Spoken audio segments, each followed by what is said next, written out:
ನಮಸ್ಕಾರ ಸ್ನೇಹಿತರೆ, ಇಂದು ನಾವು ಕರ್ನಾಟಕದ ಅತ್ಯಂತ ಅದ್ಭುತ ಮತ್ತು ವೈಭವಮಯವಾದ ಸ್ಥಳವಾದ ಮೈಸೂರು ಅರಮನೆ ಬಗ್ಗೆ ತಿಳಿದುಕೊಳ್ಳೋಣ. ಈ ಅರಮನೆ ಕೇವಲ ಒಂದು ಕಟ್ಟಡ ಅಲ್ಲ, ಇದು ನಮ್ಮ ಇತಿಹಾಸ, ಸಂಸ್ಕೃತಿ ಮತ್ತು ರಾಜವಂಶದ ಪ್ರತೀಕ. ಒಂದು ಕಾಲದಲ್ಲಿ ಇಲ್ಲಿ ರಾಜರು ಹೇಗೆ ಬದುಕುತ್ತಿದ್ದರು, ಇದರಲ್ಲಿ ಇರುವ ರಹಸ್ಯಗಳು ಯಾವ್ಯಾವು, ಬನ್ನಿ ಸಂಪೂರ್ಣವಾಗಿ ತಿಳಿದುಕೊಳ್ಳೋಣ.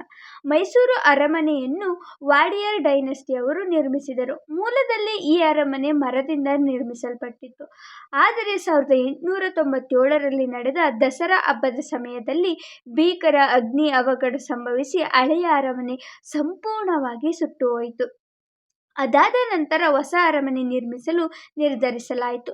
1912ರಲ್ಲಿ ಇಂದಿನ ಕಲ್ಲಿನ ಅರಮನೆ ನಿರ್ಮಾಣ ಪೂರ್ಣಗೊಂಡಿತು. ಈ ಹೊಸ ಅರಮನೆ ಇನ್ನೂ ಹೆಚ್ಚು ಬಲಿಷ್ಠವಾಗಿದ್ದು ಅದ್ಭುತ ಶಿಲ್ಪಕಲೆಯಿಂದ ನಿರ್ಮಿಸಲಾಯಿತು. ಮೈಸೂರು ಅರಸರ ಜೀವನ ಬಹಳ ವೈಭವಮಯವಾಗಿತ್ತು. ಅವರು ಬಳಸುತ್ತಿದ್ದ ವಸ್ತುಗಳು ಚಿನ್ನದ ಸಿಂಹಾಸನ, ಬೆಳ್ಳಿಯ ಪಾತ್ರೆಗಳು, ರತ್ನಗಳಿಂದ ಅಲಂಕರಿಸಿದ ಆಭರಣಗಳು. ದಸರಾ ಹಬ್ಬದ ಸಮಯದಲ್ಲಿ ಅರಮನೆ ಸಾವಿರಾರು ದೀಪಗಳಿಂದ ಬೆಳಗುತ್ತಿತ್ತು. ಆನೆಗಳ ಮೆರವಣಿಗೆ ನಡೆಯುತ್ತಿತ್ತು. ದೇಶದ ವಿವಿಧ ಭಾಗಗಳಿಂದ ಜನರು ಬರುತ್ತಿದ್ದರು. ಮೈಸೂರು ದಸರಾ ಇಂದಿಗೂ ಅದೇ ರೀತಿಯಲ್ಲಿ ಭವ್ಯವಾಗಿ ಆಚರಿಸಲಾಗುತ್ತದೆ. ಈ ಅರಮನೆಯ ನಿರ್ಮಾಣ ಶೈಲಿ ಬಹಳ ವಿಶಿಷ್ಟವಾಗಿದೆ. ಹಿಂದೂ, ಮುಸ್ಲಿಂ ಮತ್ತು ಯುರೋಪಿಯನ್ ಶೈಲಿಗಳ ಮಿಶ್ರಣ.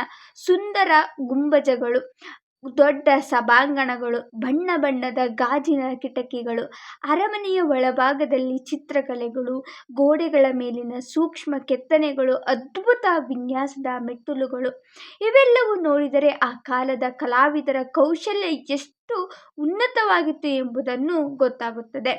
ಮೈಸೂರು ಅರಮನೆಯೊಳಗೆ ಕೆಲವು ರಹಸ್ಯಗಳು ಇವೆ ಎಂದು ಹೇಳಲಾಗುತ್ತದೆ.